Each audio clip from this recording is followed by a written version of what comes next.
694 bricks, which equals 34,700 bundles, 3,460 grams, and a street value of $347,000 was seized this morning. An investigation that began in March of 2016 by the Tar River Regional Drug Task Force. The investigation revealed that the heroin was being stored in Scotland Neck for distribution into Halifax, Edgecombe, and Nash counties. The Halifax County City-County Drug Task Force got into the investigation shortly thereafter, March of 2016. On Monday, March the 13th, 2017, the investigation revealed that Herbert Cherry and Tony Reams were en route to Halifax County from Patterson, New Jersey with a load of heroin. The Highway Patrol Interdiction Team was called to assist with the stop. Cherry and Reams were found in possession of 694 bricks of heroin. The Tar River Regional Task Force consists of Nash County, Edgecombe County, Tarboro Police, Spring Hope Police, SBI, and the Wilson Police. Herbert Lamont Cherry of Tarboro is 59 years old. He's in the Halifax County Jail under a $75,000 bond and charged with 2 counts of trafficking heroin. Tony Reams from Scotland Neck, North Carolina, 53 years old, is in the county jail under a $30,000 bond, also with 2 counts of trafficking heroin. And John W. Lamb is the Highway Patrol man that was in charge of the stop this morning. I have pictures of these 2 individuals and I'll be emailing them to you this afternoon. But that being said, we'll start with Ansel and work back this way, whoever wants to make a comment. Well,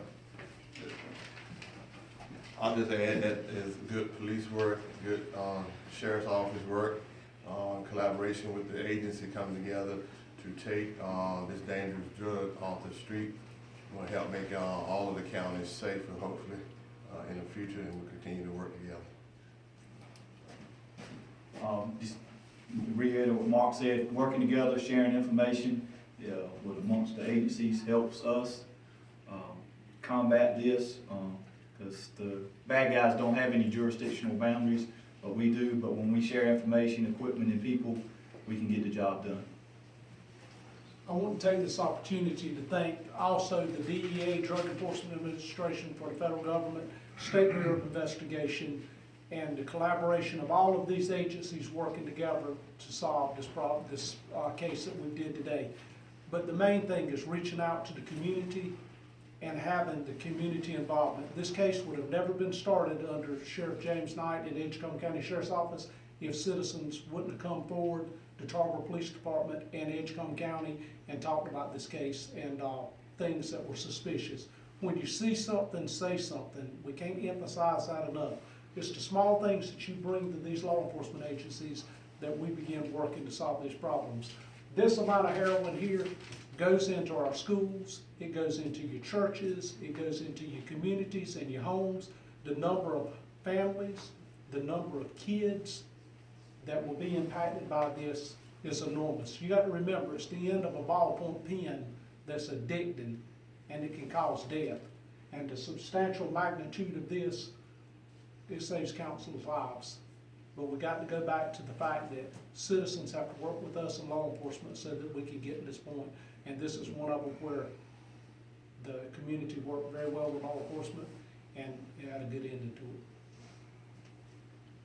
This is a prime example of, as Sheriff Stone said, information coming together, being formed together as a puzzle.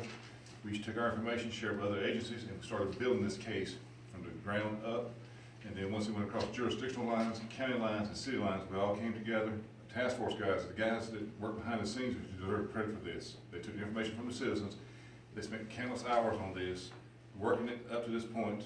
Surveillance and other investigative techniques were used. And this is a prime example of how everybody coming together and going across jurisdictions, city and county lines to get the end goal of keeping our kids and our community safe. Just taking a quick different approach, I would like to extend my sincere appreciation to Sheriff Stone, Sheriff Tripp for their leadership in coordinating these task forces. Truly, the collaborative efforts that you see here are instrumental in making seizures such as this. I'd also like to send my sincere appreciation to the boots on the ground who are getting this work done. They're the ones who are making the difference. We just get to stand up here and take the recognition for it. So, and certainly to the citizens who are delivering all the information, that's vital to our efforts. So, please, thank you for being patient with us, but keep getting that information to us, and we'll do our best to follow up on it. You know, we've all heard the term working together works, and this is a fine example of that. It's like Chief Hasty just mentioned a couple of minutes ago. Criminals have no jurisdictional boundaries, so why should we? And as part of that, it just, we're gonna win a few battles, and the battles that we win, we hope to take a chunk out of the war. But working together makes it happen, and we're very appreciative of that. Any questions from the meeting? Can you spell the name